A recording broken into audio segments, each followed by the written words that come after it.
So,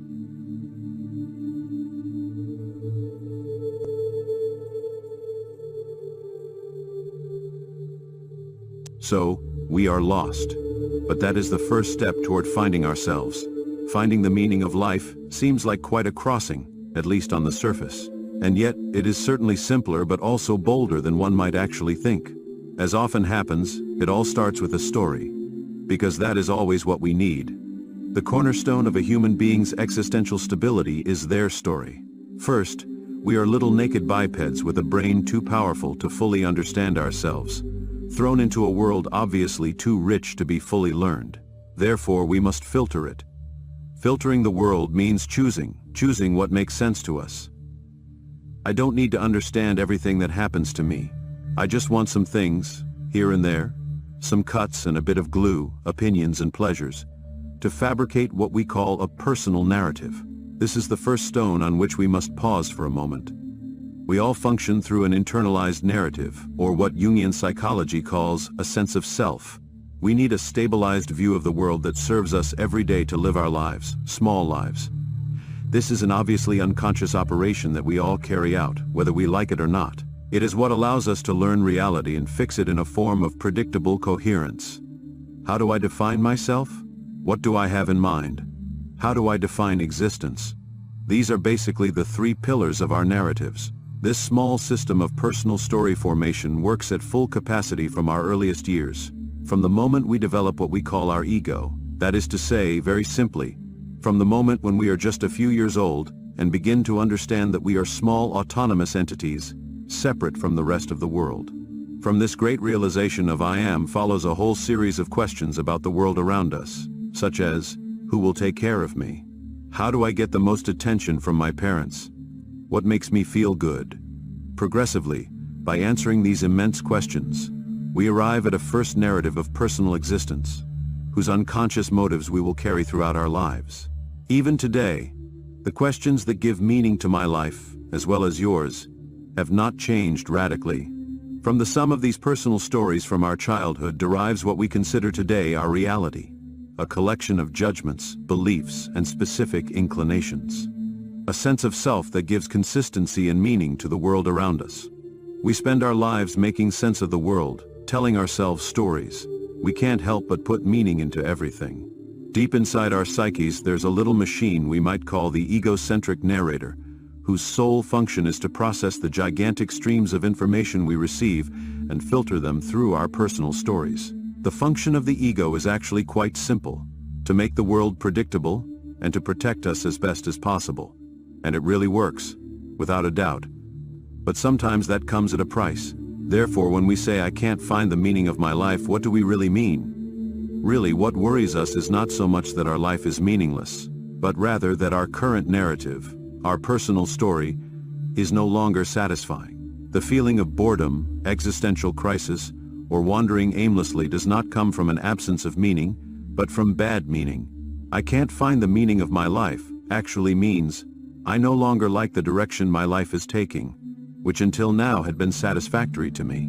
The mistake of the ego, which we all make at some point, is to believe that we will be able to live our entire lives with the same existential narrative, without ever getting bored of ourselves or of life in general. Something in us wants to cling to the fragile balance, to the shield that we have built over time. Although it no longer satisfies us completely, we hesitate to abandon it. But life does not play along with your little egocentric stability. Life is seasonal, cyclical, and changing, and you have to move with it, however difficult the process may sometimes be. So, finding the meaning of life is an expression that may not help us much today. Instead, I propose that you replace it with, what is it that stubbornly seeks to express itself through me? Since then, the only true question that should obsess us is, how do I best follow what calls me today? To answer this, we need to immerse ourselves in the depths of the human mind, because that is where the keys we seek are found. The journey I propose requires a certain intellectual honesty with yourself. For example, if I mention the concept of soul, what images or ideas does it evoke in you?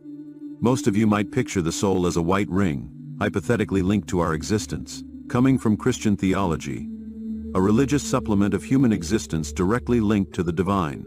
But in ancient Greece, and particularly in Plato's philosophy, The soul's psyche was first and foremost a state of mind, a force that tried to express itself through us. It had a spiritual dimension, of course, but also a very real and earthly principle. The soul was a potential. It is the famous numinous or acting principle of the divine. In ancient Greece, the soul was experienced, followed and lived. It was a mission, a calling to which we all, even today, must respond. In his book A Life with Meaning, Jungian psychologist James Hollis focuses precisely on this principle, the search for the call of one's own soul. For Hollis, our modern way of life has distanced us from this call. The soul, for him, is not just a transcendent principle, it is an independent force whose realization depends on each of us. To simplify, each of us is driven by two forces: our personal narrative, the stories we tell ourselves about ourselves and the world; the self or the psyche, an unconscious underground force, whose demands we often receive in a destabilizing way. Something in us knows when we are not living as we should, and it refuses to tolerate this state of affairs. This is why the soul protests.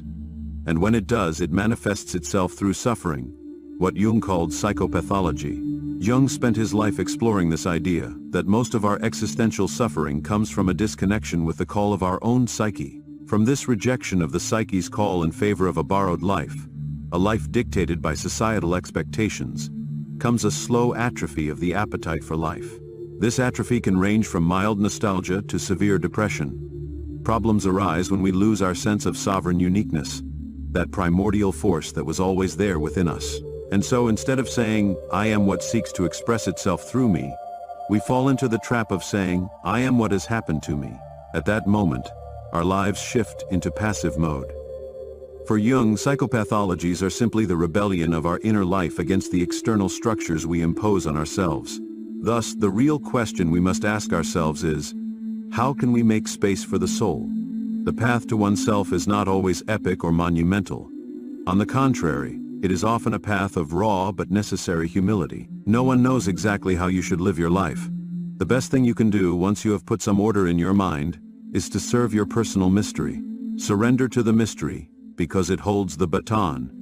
Going against it will only postpone the inevitable, making it more painful. As Jung said, the main sin of man is to remain alien to his own inner world. There are many ways to die, but dying is just one of them. What seeks to take shape in you will not always be easy.